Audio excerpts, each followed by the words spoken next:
what's up guys? So today I'm going to talk to you about reversing type 2 diabetes or insulin resistance.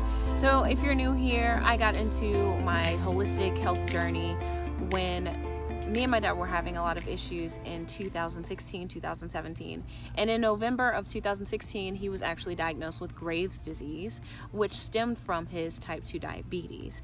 Now, within 6 months, we were able to get his A1C to a non-diabetic level, and we're going to tell you how we did that today.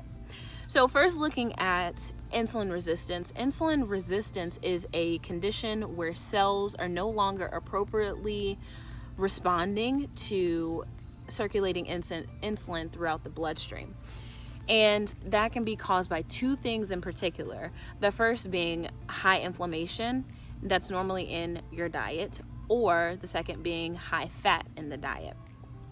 Now, when you look at insulin and how it operates in the cells, insulin acts as a key to unlock cells in the body to allow them to store glucose. Now, there's a direct correlation between the storage of fat in the cells as well as the storage of glucose. There's a reason why being obese or being overweight is linked to being at a higher risk of type 2 diabetes. That's because the cells are like a cup. You can only store so much in the cells before it overflows, and that overflow goes to the bloodstream. So when you're looking at insulin resistance, if your cells are storing too much fat, they won't be able to store glucose. So when we look at how to reverse type 2 diabetes or insulin resistance, you do that by doing three things. First, you reduce inflammation, you reduce fat, and you increase your micronutrients. So the best way to reduce inflammation, the first thing I made my dad do was stop eating chicken. If you haven't seen my other blog post about why not to eat chicken, you should scroll down some and look at that. But chicken specifically for diabetics has a lot of omega-6s instead of omega-3s. Omega-6s in excess can cause inflammation. Inflammation leads to insulin resistance.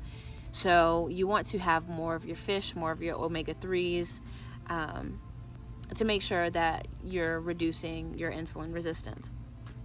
Another thing that we incorporated were a lot of herbs. I gave him a lot of ashwagandha, a lot of astragalus, fennel seed. Those are hormone regulators, but they also reduce insulin resistance. We also made sure that he had less caffeine and less refined sugars. 90% of the caffeine that we consume is actually synthetic, and it wreaks havoc on the body. And when you look at refined sugars, obviously they don't really have that much nutritional value, but they do cause a lot of harm to the body as well. One way to, or the best ways to reduce fat in the body are, of course, diet and exercise. Now, that can be as simple as just counting your calories or restricting your calories a little bit more. And diets especially have a way of quickly reducing insulin resistance. The third way, of course, to reverse type 2 diabetes is to increase your micronutrients. One way to do that is by increasing your soluble fiber, so like your oats, beans, some fruits and vegetables. You want to increase your soluble fiber. There are two types of fiber. There's soluble and insoluble. Insoluble just kind of runs right through you. Soluble helps clear out your digestive system. You want to make sure that you're having more living foods, and with my dad, we made sure that he did that by juicing. So we juiced a lot of celery juice, a lot of fruit, a lot of vegetables to make sure he was getting the micronutrients that his body needed in order to reduce his insulin resistance. You want to make sure that you're eating more living food, so not your high glycemic foods. You want to have low glycemic foods because they tend to have more fiber.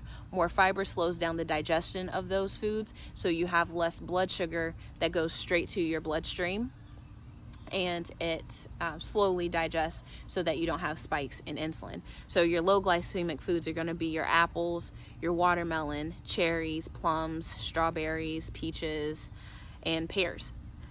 and you want to make sure you're incorporating more of those into the diet instead of your high fat foods, your processed foods, and like I said, your refined sugars. So those are a few things that we incorporated, myself and my dad, to make sure that he reduced his insulin resistance. And hopefully if you need it, or somebody that you know is type 2 diabetic, you can implement some of these things and help them out too. So hope you guys learned something. I will see you next time.